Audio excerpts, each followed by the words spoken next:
दोस्तों नमस्कार। दोस्तों अगर आपको आईपीओ में पैसा लगाना पसंद है और हाल के दिनों में लॉन्च हुए आईपीओ में पैसा लगाने से चूक गए हैं या फिर आईपीओ में पैसा तो लगाए थे लेकिन आईपीओ अलॉट नहीं हुआ है तो आपके लिए अच्छी खबर है।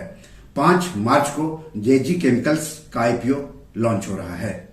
इस एपिसोड में हम आपको जेजी केमिकल्स और उसके आईपीओ के बारे में बताएंगे, साथ ही आईपीओ में पैसा कैसे लगाते हैं, आईपीओ में पैसा लगाकर कैसे कमाई करते हैं निवेशक, ये सब हम बताएंगे। लेकिन सबसे पहले मैं आप सबसे गुजारिश करता हूं कि चैनल के लिए नया है तो सब्सक्राइब कर लीजिए, वीडियो को ज्यादा से ज्यादा शेयर कीजिए ताकि ज्यादा से ज्यादा लोगों तक जानकारी पहुंचे। तो चलिए आगे बढ़ते हैं। दोस्तों जिस भी कंपनी के आईपीओ में पैसा लगाना चाहते हैं सबसे पहले उस कंपनी के बारे में जानना जरूरी होता है। कहीं पर भी पैसा लगाकर पैसा कमाने का एक नियम है, पहले जहां पैसा लगा रहे हैं उसके बारे में जान लीजिए फिर पैसा लगाइए। तो सबसे पहले जेजी केमिकल्स कंपनी के बारे में बात कर लेते हैं।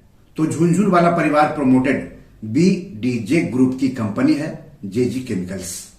कंपनी 1975 से कारोबार कर रही है। जिंक ऑक्साइड का कारोबार करने वाली दुनिया की दिग्गज कंपनी में शामिल है जेजी केमिकल्स।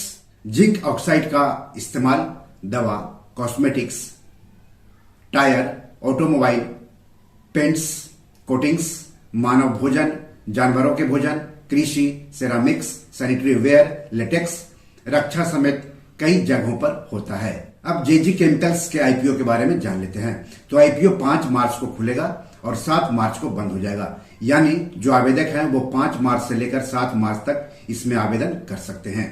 आईपीओ का फेस वैल्यू है 10 रुपया प्रति शेयर। आईपीओ का प्राइस बैंड है 210 रुपया से लेकर के 221 रुपया प्रति शेयर। 67 शेयरों का एक लॉट होगा, मतलब निवेशकों को कम से कम 67 शेयर खरीदने होंगे। तो ऊपरी कीमत के आधार पर 67 गुने 221 यानी 14,807 रुपए निवेश करने होंगे कम से कम निवेशकों को। रिटेल व्यक्तिगत निवेशक अधिक से अधिक 13 लॉट यानी 871 शेयर खरीद सकते हैं। कहने का मतलब हुआ कि ऊपरी कीमत से अधिक 871 गुने 221 यानी 1,92,491 रुपए निवेश कर सकते हैं।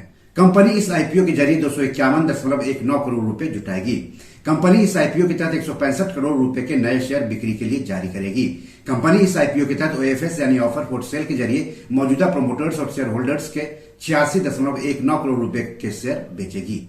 दोस्तों किसी भी आईपीओ के निवेश के लिए खुलने के बाद शेयर बाजार पर लिस्ट होने तक कई चरणों से गुजरना होता है। आपने किसी आईपीओ में पैसा लगा दिया इसका मतलब ये नहीं है कि आपको आईपीओ अलॉट ही हो जाएगा। जिन निवेशकों को आईपीओ मिलता है उन्हें आईपीओ के शेयर अलॉट किए जाते हैं। शेयर अलॉट करने की तारीख तय होती है। जिन निवेशकों को आईपीओ के शेयर अलॉट नहीं होते हैं उनको उनका पैसा वापस कर दिया जाता है और पैसे वापस करने यानी रिफंड की भी तारीख तय होती है। जिन निवेशकों को आईपीओ के शेयर अलॉट किए जाते हैं उनके डीमैट खाते में आईपीओ के शेयर ट्रांसफर किए जाते हैं और इसका भी डेट तय होता है। तो किसी भी आईपीओ में निवेश करते समय निवेशकों को इन तारीखों को जरूर याद रखना चाहिए। आपको बता दूं कि शेयर बाजार, आईपीओ, एफपीओ में निवेश करने के लिए निवेशकों के पास डीमैट अकाउंट के साथ साथ ट्रेडिंग और सेविंग्स अकाउंट भी होने चाहिए। आईपीओ के शेयर निवेशकों के डीमैट खाते में ट्रांसफर करने के बाद उन शेयरों की लिस्टिंग शेयर बाजार जैसे कि बीएसई और एनएसई पर की जाती है और इसका भी डेट तय होता है। तो इस आईपीओ यानी जेजी केमिकल्स के आईपीओ की अलग अलग तारीख क्या है वो जान लीजिए। आईपीओ के अलॉट की तारीख है 11 मार्च। अलॉट नहीं होने पर पैसे की वापसी होगी 12 मार्च को। निवेशकों के डीमैट अकाउंट में शेयर ट्रांसफर होंगे 12 मार्च को। आईपीओ शेयर्स की लिस्टिंग होगी 13 मार्च को और शेयर बीएसई और एनएसई पर लिस्ट होंगे। दोस्तों आईपीओ में आरक्षण भी लागू होता है। इस इशू में 50% हिस्सेदारी योग्य संस्थागत खरीदारों यानी क्यूआईबी के लिए, 15% हिस्सेदारी एनआईआई यानी गैर सांस्थानिक निवेशकों या एचएनआई के लिए, जबकि 35% हिस्सेदारी रिटेल निवेशकों के लिए आरक्षित है। इस आईपीओ का बुक रनिंग लीड मैनेजर्स है Centrum Capital, Emkay Global Financial Services और कीनोट फाइनेंशियल सर्विसेज। इस आईपीओ का रजिस्ट्रार है केफिन टेक्नोलॉजीज।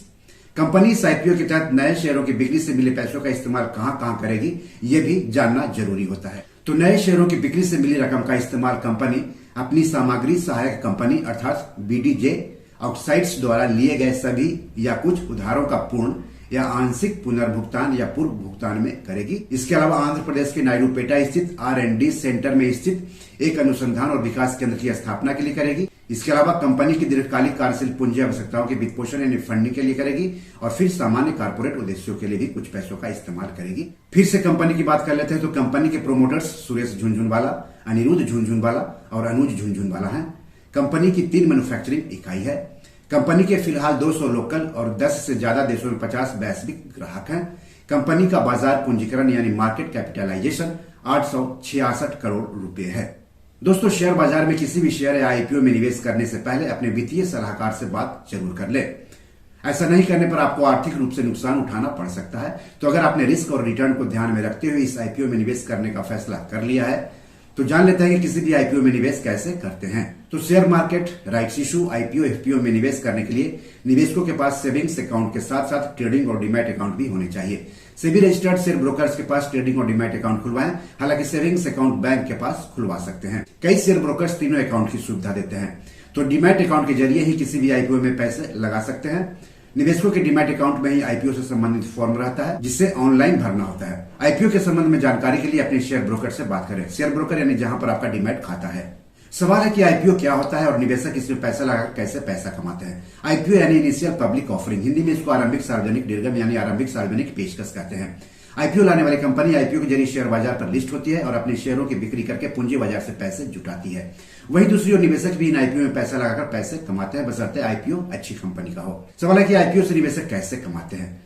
आईपीओ के शेयर जिस कीमत पर निवेशकों को अलॉट होते हैं, अगर शेयर बाजार पर लिस्ट होने के बाद उन शेयरों की बाजार कीमत अलॉट हुई कीमत से अधिक होती है, तो वही निवेशकों की कमाई होती है या रिटर्न होता है। मान लिया आपको किसी आईपीओ के शेयर 100 रुपया प्रति शेयर के हिसाब से अलॉट हुए।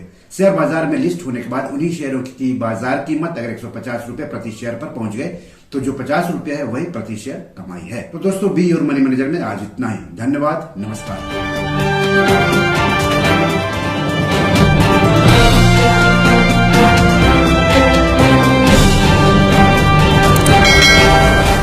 दोस्तों, ये मेरी 7 किताब है जो कि amazon.com पर पब्लिश है। आप इसे डाउनलोड करके पढ़ सकते हैं। इन किताबों के लिंक्स इस वीडियो के डिस्क्रिप्शन में दिए हुए हैं। इन 7 किताबों में से 5 किताब मनी मैनेजमेंट पर है, यानी पैसा निवेश करके अधिक पैसा कैसे कमाएं पर आधारित है।